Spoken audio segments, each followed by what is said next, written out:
ভালো আর আছে 400 করে 700 করে 280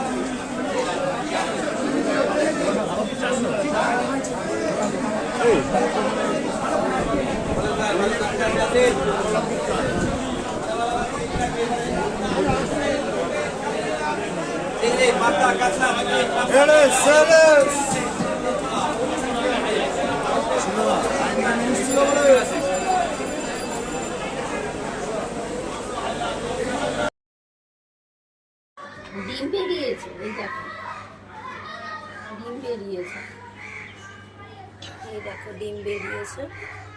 এবার এইটা একটু কেটে নিই।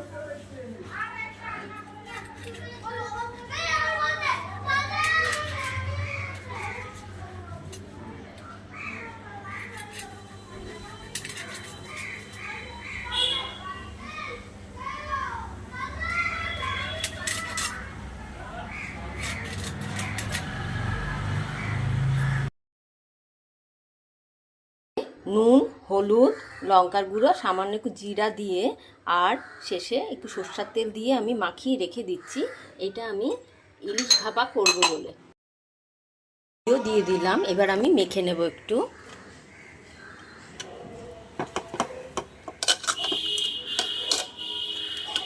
এটা আমি মোটামুটি আধ ঘন্টা এরকম করে রেখে দেব। রেখেছিলাম, দেখো জলে ভিজিয়ে রেখেছি। এটা এখন কেটে নেব। ধুয়ে রেখেছিলাম, এটা দেখো একটু আগুনে আমি জাস্ট একটু সেঁকে নিচ্ছি যাতে এটা মোড়াতে আমার সুবিধা হয়।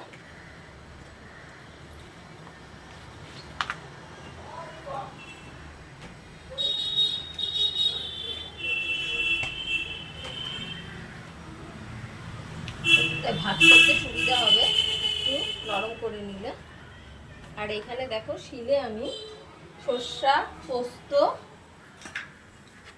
নুন, হলুদ আর কাঁচা লঙ্কা নিয়ে নিয়েছি। এটা আমি বেটে নেব।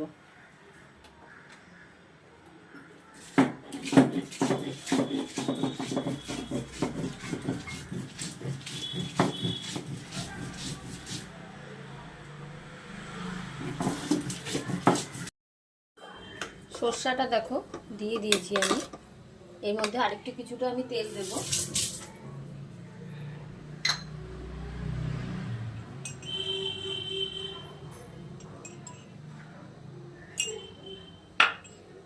এরপর আমি এই মাছগুলিকে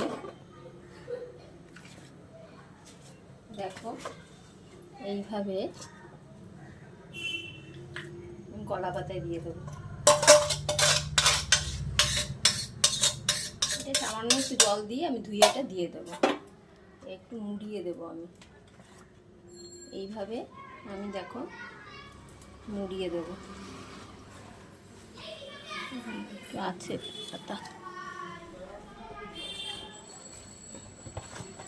দেখো এইভাবে আমি মুড়িয়ে দিচ্ছি।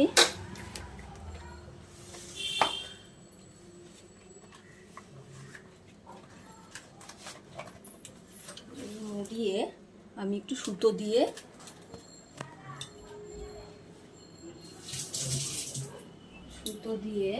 দেখো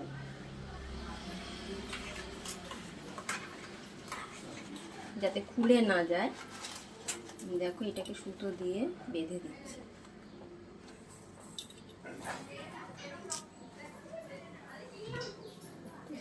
করো না তুমি,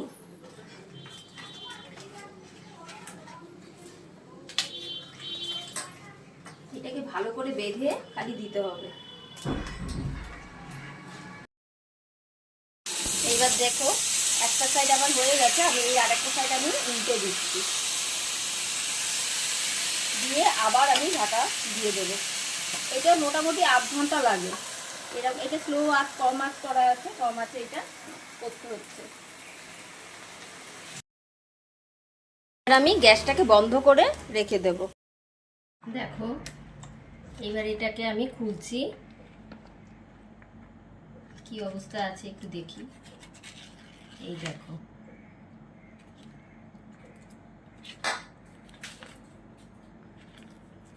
এই দেখো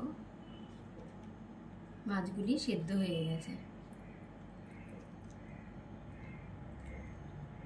কেমন লাগলো অবশ্যই জানিও। আমরা এখন খেতে বসে যাচ্ছি, তোমরাও খেয়ে নাও সকলে। ঠিক আছে, টাটা।